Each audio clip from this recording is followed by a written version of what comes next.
Hey, good morning, Soraya.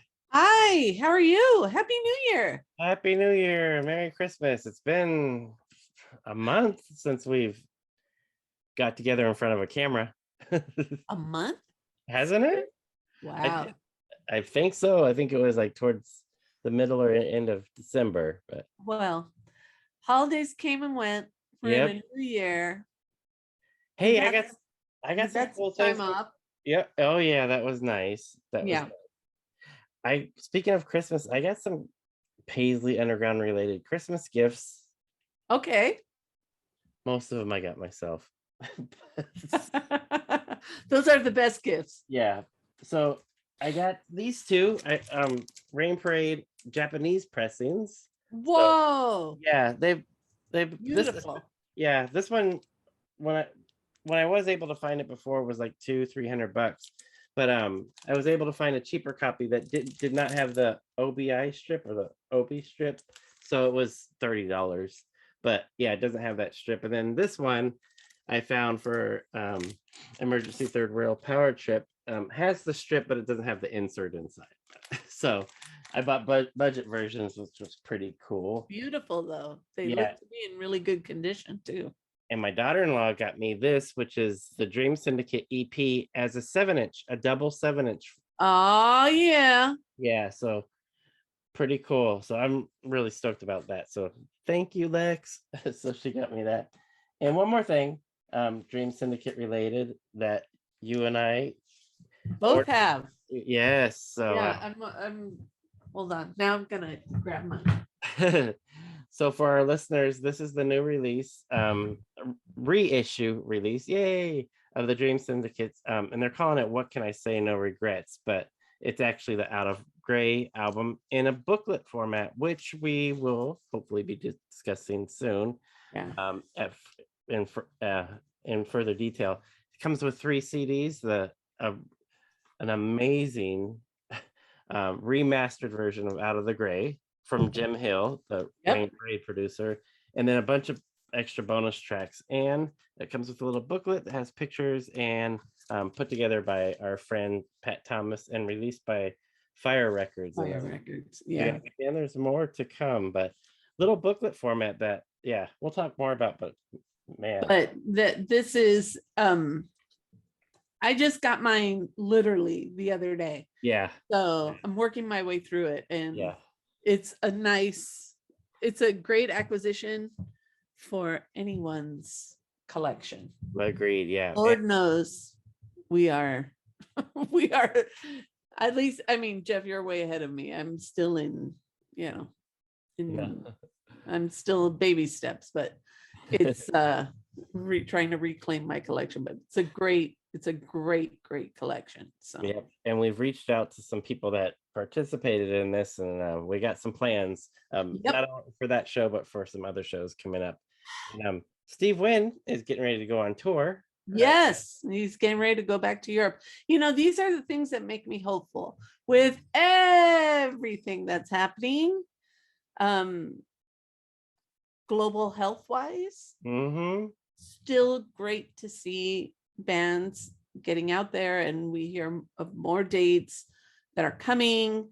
Our friend of the podcast, Derek C, is also planning to be out on tour, and some dates in Northern California, but dates elsewhere here in California later in April. But yeah. Jeff, and I know you're looking forward to a few shows in May. Yeah. So yeah. I mean, I'm ready to go back. The last show I saw was the Monkees. Yes.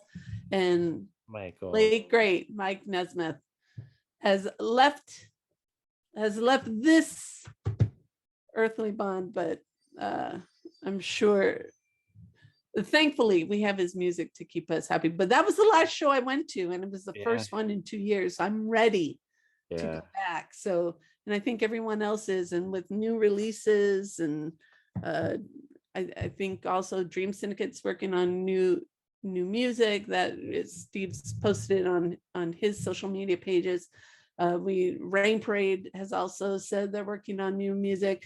And again, I mentioned Derek C. Gentle Cycle has a new album that'll be forthcoming. So music's coming. Hopefully live music is coming too. I'm ready for all of it. Yeah. And okay, but Bradley, Jeff. None of that has anything to do with what we're talking about. Well, no, there is a link because I am going to add one thing. Okay. So if our listeners follow Long Riders, Sid Griffin on social media, last week, Sid Griffin teased a song that will be released this week, the week of January the 20th, called Tom Tom, in honor of Tom Stevens. So that's my sneaky way of linking in to this week's topic. Okay. So Jeff, what are we talking about this week? So here we are 10 minutes in, and we're talking about this band, The Unclaimed, which started out with a version that had Sid Griffin in it, along with main Unclaimed founder Shelly Gantz. So we'll be talking about this band and the connection that they had to the Paisley Underground and otherwise. So The Unclaimed is our discussion today. We took a circuitous route, but we made it. We did indeed. Anyways, Jeff, let's get started. Hi, this is Soraya. And this is Jeff. Our podcast is called Paisley Stage Raspberry and Rhyme, a podcast where the two of us play music that we like and share anecdotes and background about the tunes. We hope you'll join our conversation. And without further ado, a groovear. Let's get groovy.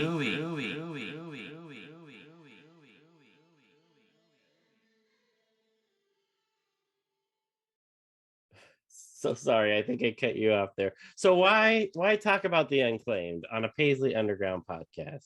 Well, I think one of the first things is The Unclaimed has been mentioned by a number of people that we've talked to as an influence, as someone who got them really excited about wanting to be in a band or start their own band.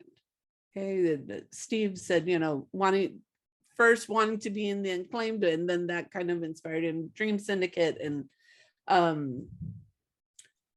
also, so I'm gonna hop on this tip just for a second while we get this discussion started. Okay. So The Unclaimed has been noted as an influence, right? And we've heard a number of stories about people wanting to be in The Unclaimed. And it all starts with what, Jeff? An ad where? In the recycler. In the bloody recycler. Yeah. Okay, so this is information I found from a blog from a gentleman named Frank Miller, and it's called Shotgun Solution. So The Unclaimed were always Shelly Gantz's band, and it was in response to an advert in the recycler that Sid Griffin became involved. Gantz's ad to start a band along the lines of the Standells, the Seeds, and 60s garage music immediately appealed to Sid, who had quickly grown tired of playing punk in Death Wish and was more interested in exploring the sound of the 60s, perhaps sensing a change in people's attitude to the music. The pair got together in December of 78, immediately hit it off, and began looking for the rest of the group. So think of that. First of all, we already know them as a starting point or an influence. Then you look at the intent behind the band, the Seeds, the Standells, 60s garage. And then you have also a paradigm move between punk and, we got punk, and then we've got the 60s influence, and we have, other influences kind of conflating, and it's the early 80s. So we've got new wave, we've got new romantic, we've got all these kind of things kind of gelling. But I think it's really interesting to understand the background of The Unclaimed and where Shelly thought they could be. And other things I've read have seen like 1966, the year 1966, the bands from 1966, the garage sound of 1966 kind of being the spot where they wanted to be. So, and the fact that Sid's in this, and then in another piece I read, it says Sid Griffin's first proper band. And I go, well, he was obviously in bands, so they're all proper. Yeah. But perhaps because the Unclaimed had some recordings too. So Yeah. And in response to that recycler ad that you're talking about, I also read that a member from the Iron Butterfly answered that ad, and the drummer from Blue Cheer answered that ad. So, right. wow. Like, I mean, Okay, that blows my mind. Right. And so tying into a couple things that you said, I wanted to mention the influence. I think so this was kind of predates the Paisley Underground by a few years, because Shelley Gantz was starting this up I think in the mid 70s, and then like you said, around 78 is when Sid and him started to, really be more serious about the band. I think Michael Quercio was the one that told us that they were a big influence on him as style, if nothing Right. else. I mean, he wanted to have his hair like Shelley Gantz and the bangs and all that. And then I remember us talking with an early version of the Pandoras when we were focusing on It's About Time, and especially Gwen was saying that Shelley came from New York. We learned that Shelley Gantz, the leader of the Unclaimed, was in a boarding school, and would listen to the radio, some AM radio or a radio station that was being played at this boarding school, and he was listening to all this music from the late 50s, early 60s, and that's what drove him or kept him going. Wasn't really happy about being in a boarding school, but it was music that carried him through, and he came out to LA and brought some of this music that he discovered in New York, right? And Right. Gwen was telling us that he had all these rare compilations and all these rare records. I think I also read that Shelley bought this like fantastic collectibles collection of records, and they were like super rare records that he spent like $1 each or something like that, or under Right. $1 for this big collection. So he loved all this rare 60s, I think you said the 66, this garage sound. And you and I did a whole Nuggets series where we've that release of all this music from that period of time, and we could definitely hear that influence in Unclaimed, that very garagey sound. So Oh yeah. so I mean, this definitely was a huge influence on this Paisley Underground, having this 80s band, early 80s band, late 70s band doing the 60s music. Right. And there's evidence of the Unclaimed playing bills with bands like the Bangs and Salvation Army. So there's this in this scene, this kind of 60s psychedelia or psychedelic sound in LA is kind of, they're showing up in the same places. So it's really interesting to think of this very early, and I know we want to start with this EP, which was released in 1980. This really early moment in the 80s where all these things are people are kind of converging and hearing each other, and it's definitely a jumping off point, because where the 60s were the influence, then the bands kind of take it and really develop it on their own. And we've seen it from these 4 central bands of the Paisley Underground, where they take that music, it really goes off in different directions. Oh yeah, absolutely. All right, so let's look at the first recording, which is an EP called Moxie. So 4 songs, 2 tracks each. 2 by Shelley Gans, 2 by Sid Griffin. So Jeff, why don't we start with your pick? Okay. So in order, it's 4 tracks. Track 1, Time to Time. Track 2, Run From Home. Track 3, The Sorrow. And track 4, Deposition Central. In parentheses, the acid song. So Jeff and I picked songs that are placed differently, but they happen to be even numbers. And also, surprisingly enough, one is a Shelley Gans song and one is a Sid Griffin song. And you definitely hear the garage band sound. It's definitely very present in these songs that we've picked today. So Jeff, what's your first pick?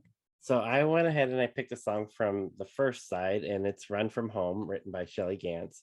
It showed up on a compilation. Actually, the band only released 18 songs. So there was the EP and a larger 12-inch that we'll talk about next. And then in 2013, they released another EP. So they didn't have put out a bunch of stuff, but they were included on a number of compilation records.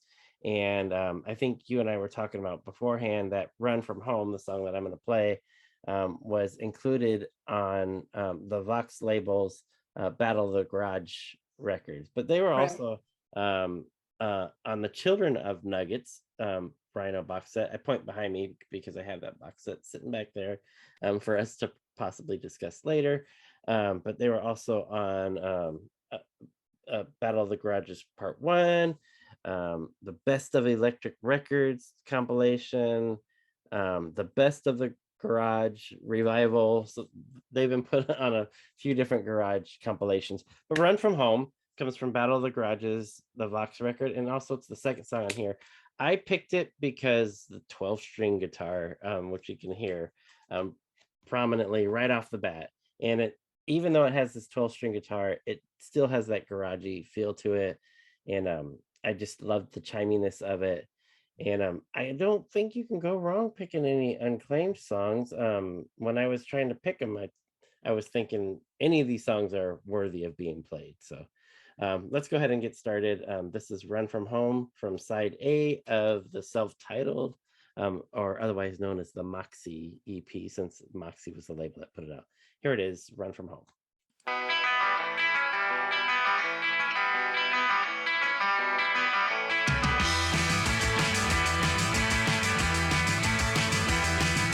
You're always telling me that you want me around, but every time we're out, you're not to be found. If your concern was genuine, you wouldn't have left me alone. I only become unnecessary when I get you home. You could run from home. I always hope that you'd be good to me. But girl, it seems I'll have to let you be. A phantom girl is no better than romance in my mind. It just became so clear to me, you'll always be unkind. You gotta run from home.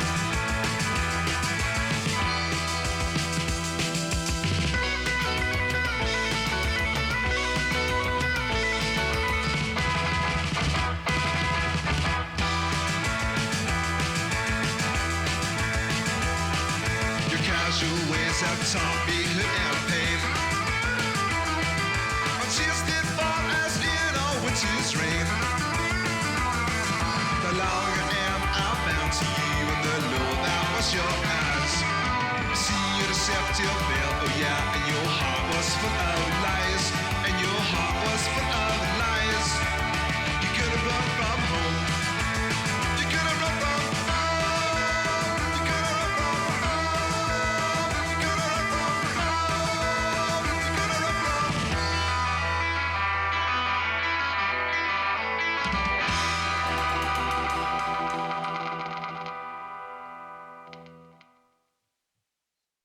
So I think that could have easily fit on that Nuggets compilation set that we that we had.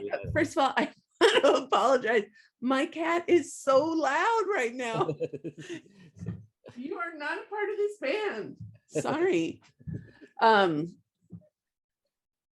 Yes, 100% that fits. The sound, the vibe, everything, it fits in perfectly. And you hear that 60s garage band influence, the guitars, the drums, everything about this song just screams it. Yeah.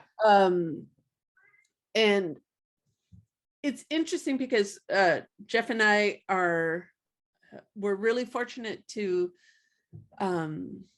connect with Massimo Del Pozzo, who through his label re-released, remastered this EP and also the LP Primordial Ooze flavored. Correct? Yeah, Primordial Ooze.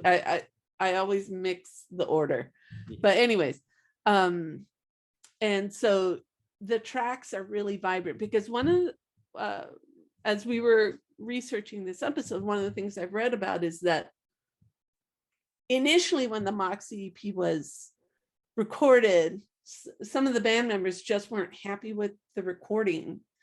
And so now listening to the tracks that Massimo has shared with us, and that's available on Bandcamp. You can go to the Unclaimed page and get them. You hear it. It's a much more vibrant sound, and you can absolutely appreciate the sound. So I wanted to mention that. Yeah, thank you for doing that. And I did want to point out, so what we're playing today are the remastered tracks. So they'll sound much better than the version. Right. So here. They just sound different. Yeah, and I think so they were both released last year by Massimo's Misty Lane record label. Yeah. So I had the actual dates when they came out. I think this one was August 20th, the remastered version, August 20th of 2021.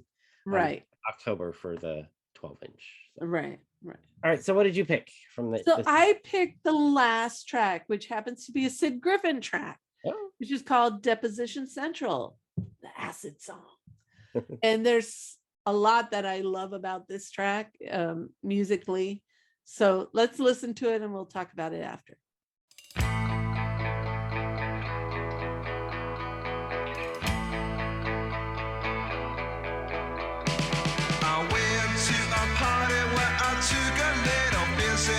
Something happened to me when I started to get dizzy. Everyone around me, they just kept on grooving. Scary thing was that the room had started moving. Every object in the room began to slowly turn. I got this feeling in my heart like I was gonna burn. I guess I ought to know, I guess I ought to learn what I'm gonna feel with a psychotic yearn. Though everything was a whirl,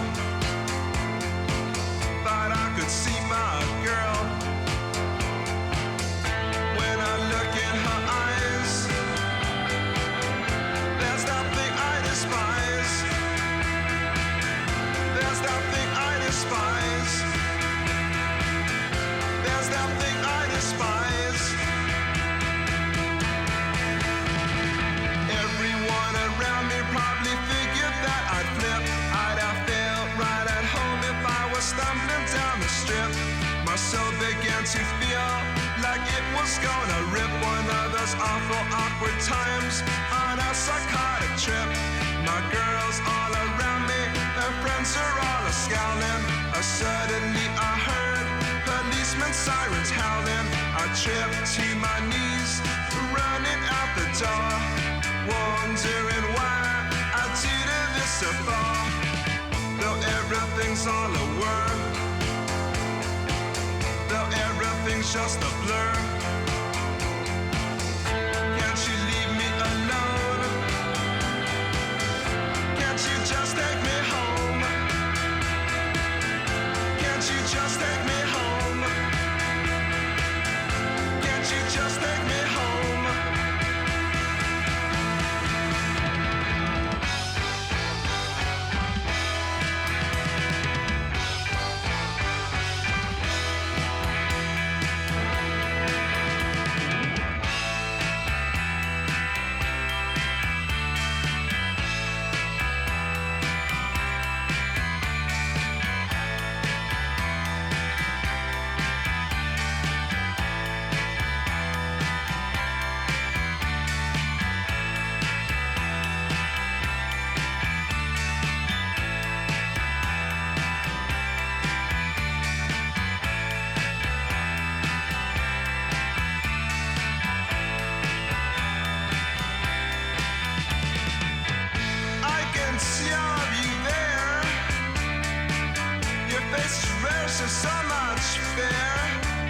'Cause I went to a party where I took a little busy.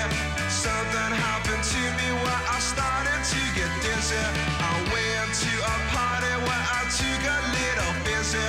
Something happened to me where I started to get dizzy.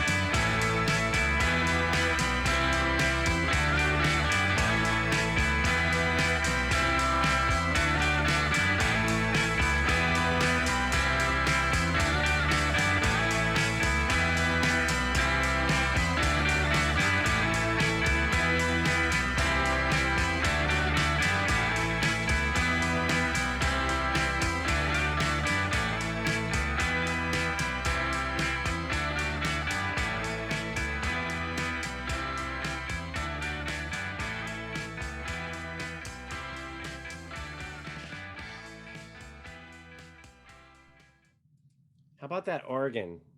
Thank you. That's one of my favorite pieces of the arrangement is that I call it a bridge, but I don't know what to call it. It's this change, right after I think the last set of lyrics, and then it hits this bridge where there's a tone change, volume change, and you start to hear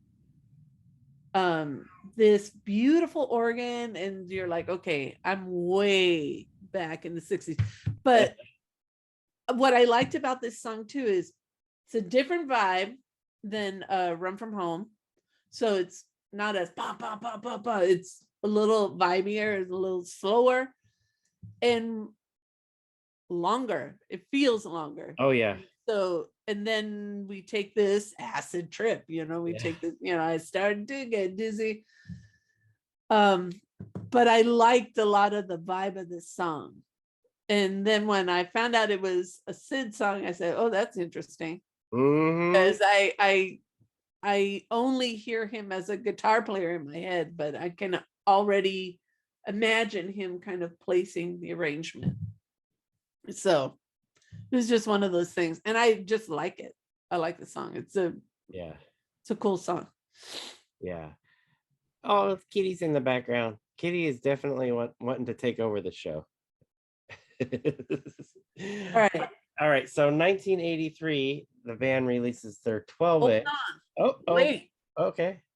Okay, so we've said Sid was in this version. Oh, yes. Good point. Sid's not in, he's not with the band when they record Primordial Ooze Flavored. So I wanted to add a little anecdote. That's right. So again, the vision, Standell's Seeds, 60s Garage. Sid was more about exploring. And so when you think about Sid Griffin, he's a student of music. He really is. He shows it. Oh, and him wanting to explore that 60s sound, I absolutely get it. So then as I'm reading, I come across this anecdote and I just wanted to share it. No direct quotes. So if someone knows differently, definitely let us know. So, and I quote, about this time, so 1981, about this time, Sid Griffin began to feel somewhat restricted by the definite 60s outlook of the Unclaimed, joking that if bands in the 60s wore purple underpants, then so would they. Eventually, this came to a head with Sid determined to recognize that this was now the 1980s, while Shelley Gans remained steadfastly planted in the genre of 1966. The pair's differences could not be reconciled, however, and though they remained friends, Sid Griffin left the Unclaimed in November 1981 to eventually form the Long Riders.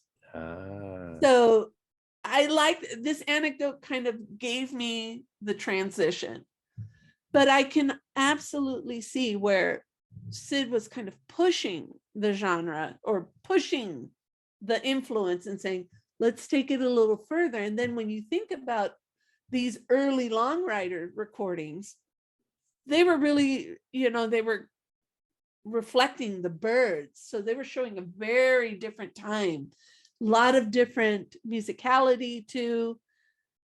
So I can see where, the Unclaimed got something started, and then he wanted to go further. The band wanted to go, they wanted to go this way, he wanted to go that way, and he left. And then he started Long Riders, and then the Long Riders really kind of even pushed that a little further, that 1968, that psychedelic Birds vibe. And then, he took it in a completely different direction. Oh yeah. Yeah. So, you won't hear any of those Long Riders type songs coming out from the Unclaimed. no. But again, that wasn't the vision. Yep, exactly. Yeah. So, Yep. Shelley Gantz had a definite vision for this band. absolutely. And the look and the feel, the whole thing, the long, very, very Birds, early Birds, Yep.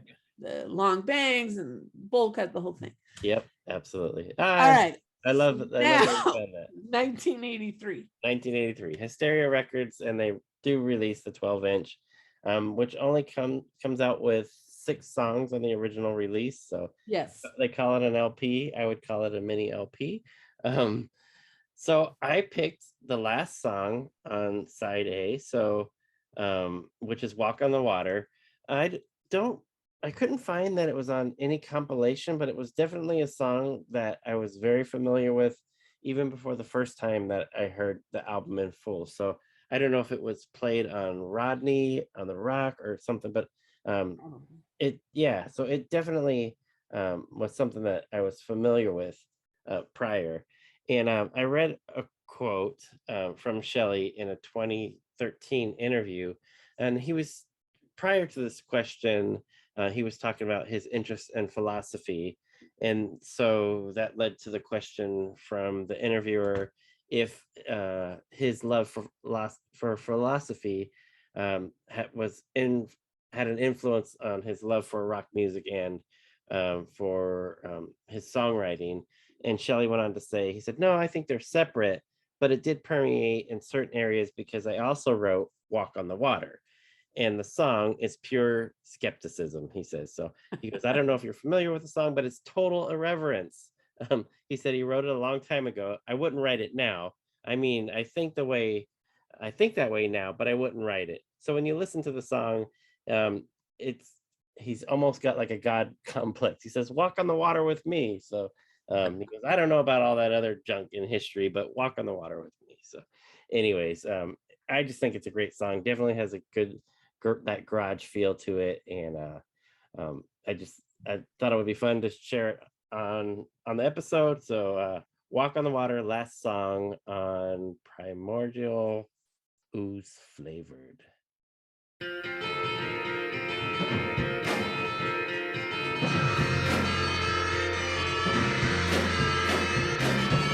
Fables come and go, stories we all know. Talk about kind of love, tales about gods above. And if you wanna walk on the water with me, well, I'll show you things you'd love to see. Stories that I've heard, maybe a second word. Well, I guess we'll never know what happened long ago. But if you wanna walk on the water with me, well, I'll show you things you'd love to see. Yeah. Now the time is right to shed a little light on a pseudo history. It never did make sense to me, but if you wanna walk on the water with me, well, I'll show you things you'd love to see. People talk about theology, wasting precious time on things never seen.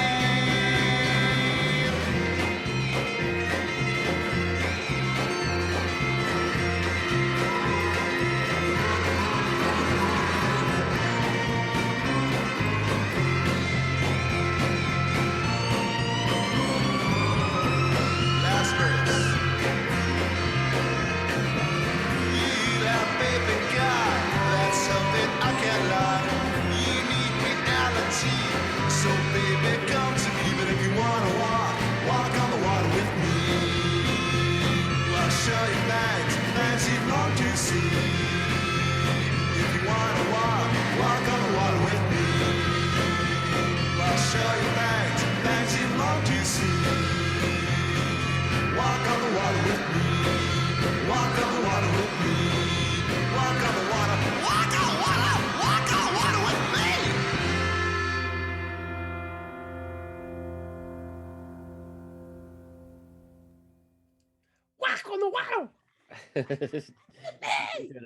I like when he goes last verse.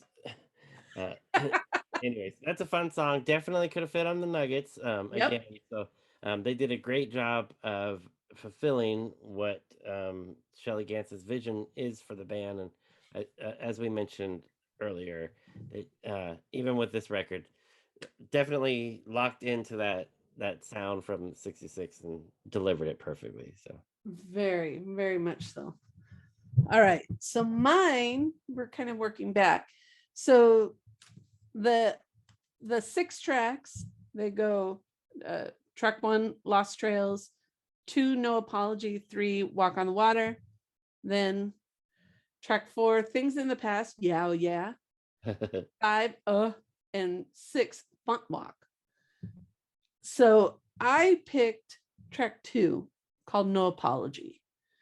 And I liked it because I liked the energy of this song. And it's a definite contrast to what I picked from the EP. So let's hear it and we'll talk about it after.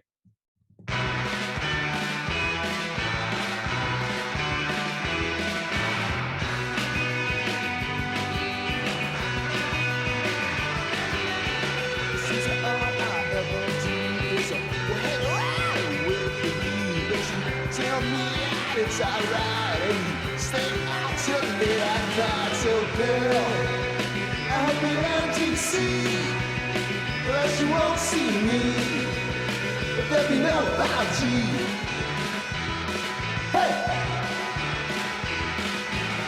With a big dream out to run, but you said you needed other fun. When I thought the time was really great now, I thought you were not really late. So girl, I've been out to sea, but you won't see me. There'll be no apology. Hey!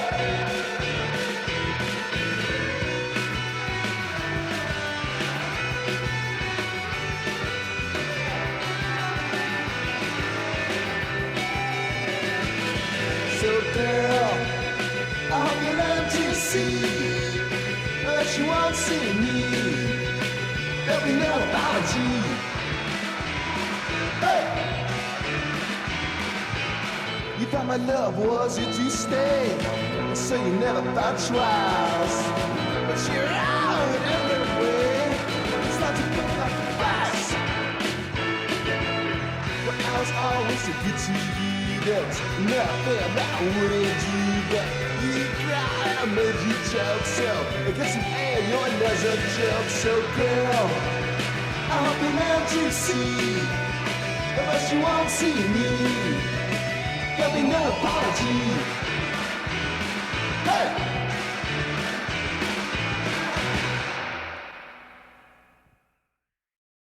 hey, Hey, so there'll be no apology. Hey, end of discussion. I love that reverb guitar by Sid Griffin's replacement, Richard Coffey. Yeah. Very, very, very 60s. Just cranked up all that reverb on there. And Right. And that's what I liked about this track is like, you just get lost in the beautiful noise of this. And it's all that reverb guitar. Beautiful. Agreed. Yeah. And it's just like, it packs a punch. One of the things that I read that I found interesting in thinking about the Unclaimed is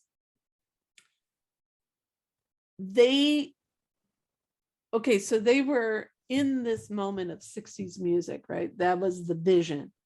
And then they went on to kind of replicate that sound, but not necessarily being like a direct, like not just copying, but they really kind of went and explored this particular moment in 60s garage. And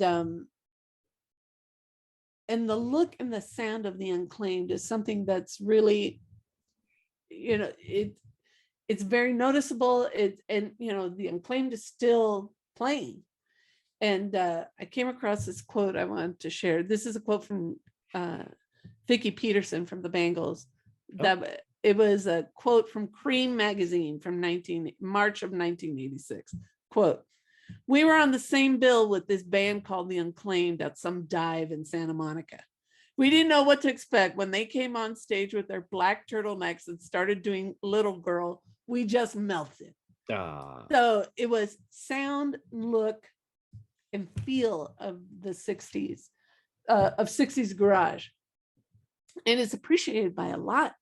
Because I know we've talked to a number of people, a number of bands that pointed to them as a source, as a, as an inspiration. But again, isn't there an anecdote about the Unclaimed playing a bill with the Salvation Army in the Banks? yes. All right, Jeff. I actually have a quote about that I had highlighted because I Please. thought, yeah, partially because the connection with the Paisley Underground, and partially because they're in my home area of San Diego where it happened. So Shelley is talking in this interview, and he said that while they were in San Diego, there was this quite famous incident where there was a rather large show which featured the Bangs and the Salvation Army and us. So again, the connection to Paisley Underground. It was a huge show. There were tons of mods, and there were these scummy skinheads that were there. I think you remember that time, Soraya, when the kind of people that would show up for some of these shows. And he goes, I don't think they did. They didn't do anything when the Salvation Army and the Bangs played on. But then we go on, the Unclaimed, and they start fighting with us. So go figure, he says. And they're throwing stuff and dousing us. He said he was soaked in beer. His bass player gets punched. And then it turned into like a total riot, he says. So he said, I don't know if we provoked them or if it was something in the air, but it was a combination of things. But then it was a full-blown riot. And then he noticed that outside there was a highway patrol officer, and he said, please come in, there's a riot inside. So he comes in, and then the promoter, he said, the idiot that put on the show tells me the highway patrol is the enemy and the punks were the security. So it was the punks that incited this whole little riot there. And he said it was staggering and studying the mentality of the time. So this big crazy riot event, no problem when Salvation Army and the Bangs played, but the Unclaimed come out with this heavy garage sound, and the place just ends up in a total riot. So, Oh my gosh. yeah. Oh. All right, Jeff. So the question I have, what recordings do we have after Oh, Primordial Ooze? yeah. Before we leave that, I had one last point. You mentioned the last song is Front Walk, which is the only cover, and that was a cover of a Henry Mancini song, Baby Elephant Walk, that was written for Hatari movies. Is that how you say it? Hatari. Anyway, so they do their own version, which is a lot of fun. Yeah, it's really good. Yeah. It's very, very good. So then they also released a couple songs that were put out on an Italian magazine, along with the Vipers. So they put a couple songs out, My Kind and Hidden Truth, which Mosimo was kind enough to tag on to the end of the reissue. So if you get the reissue, that's those two songs. So then they don't play for a while, right? And then in 2013, Mike Stacks of the Ugly Things and Telltale Hearts, who we've had on their show, gives them a call and says that he's putting on an event and he would like them, the Unclaimed, to play. So it re-sparks this interest in Shelley Gantz, and he puts a new version of the band back together, and they released another record in 2019 they released You Never Come. So who knows? I mean, they were doing shows prior to the pandemic, so I mean, they still may be a thing once we get into a better position here. So there's new life for the band because they played the show and the excitement is there again. But even then, it's still his vision does not falter. It's no. He still has this very 60s and still turtleneck. Yeah. Still thanks. Still same vibe. Yeah. So yeah, no, that vibe stays.